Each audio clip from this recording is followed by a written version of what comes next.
ময়মনসিংহের গৌরীপুরে এক গৃহবধূর রহস্যজনক মৃত্যুকে কেন্দ্র করে এলাকায় চাঞ্চল্যের সৃষ্টি হয়েছে। যৌতুকের দাবিতে শ্বাসরোধ করে হত্যার অভিযোগ তুলেছে নিহতের পরিবার।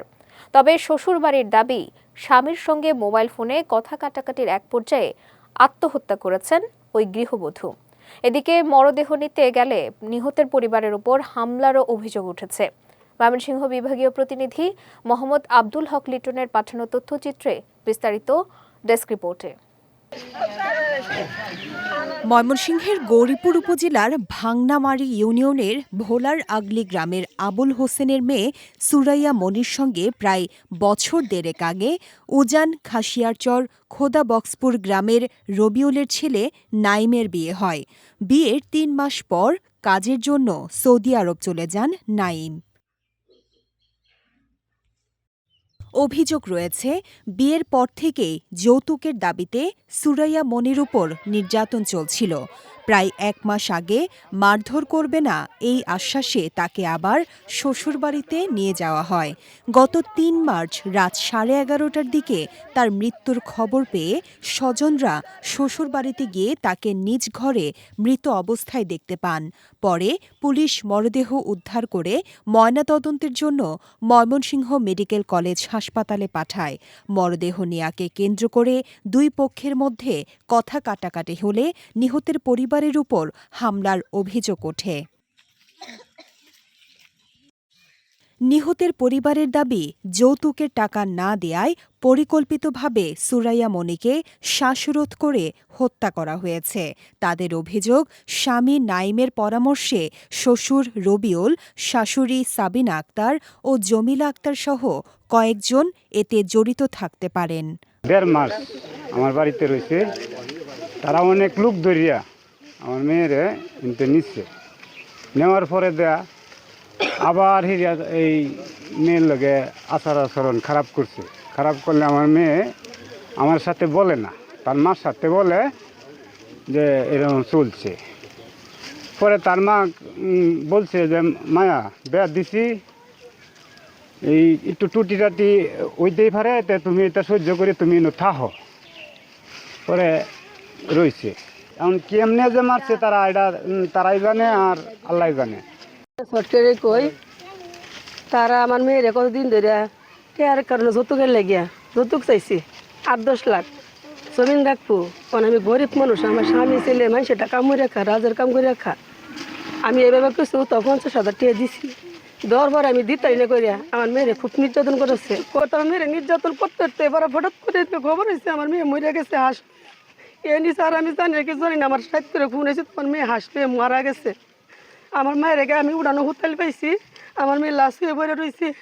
আমি বিচারের বদলে আপনাকে তুমি বিচার চাই। আমার স্থানীয়দের অনেকেরই ধারণা, ঘটনাটি আত্মহত্যা নয়, পরিকল্পিত হত্যাকাণ্ড হতে পারে। তবে পুলিশ এখনো মামলা না নেয়ায় ক্ষোভ প্রকাশ করেছেন এলাকাবাসী। ওইখানে যায় আপনার এই মেয়েটাকে বাহিরেই পাইছি, বাহিরে আমরা ফাঁসির কোনো আচরণ দেখি নাই, ওখানে বাহিরেই পাইছি। এবং আমরা তাদের মুখে তাদের কাছ থেকে শুনতে পারছি তারা হাসপাতালে নিয়ে গেছে, হাসপাতাল তাদেরকে মৃত ঘোষণা করছে, তারপরে বাড়িতে নিয়ে আসছে। কিন্তু অনেকেই প্রশ্ন করছে, আপনারা যে হাসপাতালে নিয়ে গেছেন হাসপাতালের কাগজপত্রগুলি দেন, কিন্তু এইগুলি তারা দিতে পারে নাই।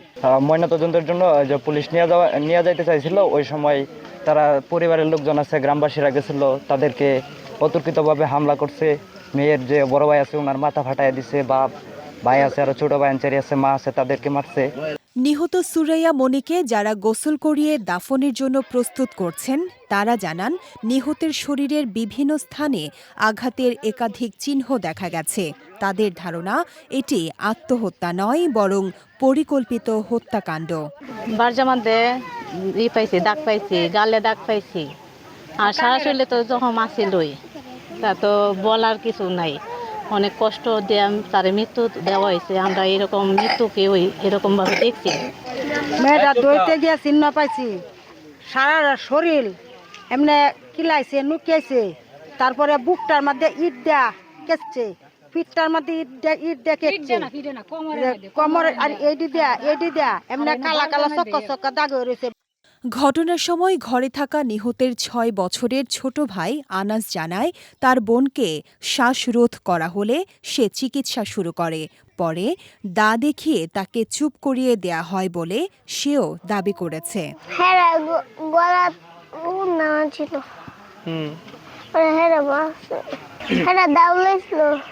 অন্যদিকে নিহতের শ্বশুর রবিউল ও শাশুড়ি জানান মোবাইল ফোনে স্বামীর সঙ্গে কথা কাটাকাটির পর সুরাইয়া মনি আত্মহত্যা করে থাকতে পারেন।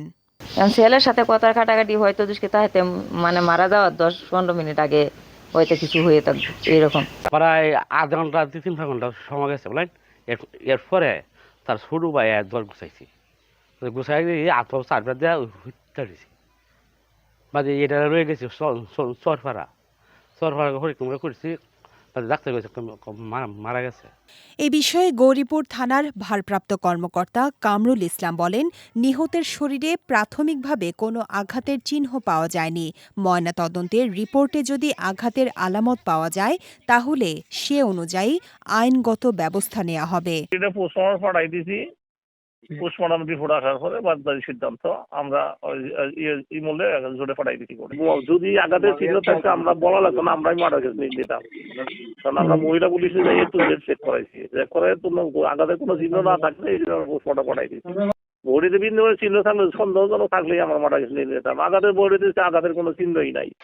ডাক্তারি পরীক্ষার ফলাফলের ভিত্তিতে সুষ্ঠু তদন্তের মাধ্যমে হত্যাকাণ্ডের সঙ্গে জড়িতদের দ্রুত গ্রেফতার ও দৃষ্টান্তমূলক শাস্তির দাবি জানিয়েছেন নিহতের পরিবার এবং স্থানীয় এলাকাবাসী। বিজয় টিভি নিউজ ডেস্ক।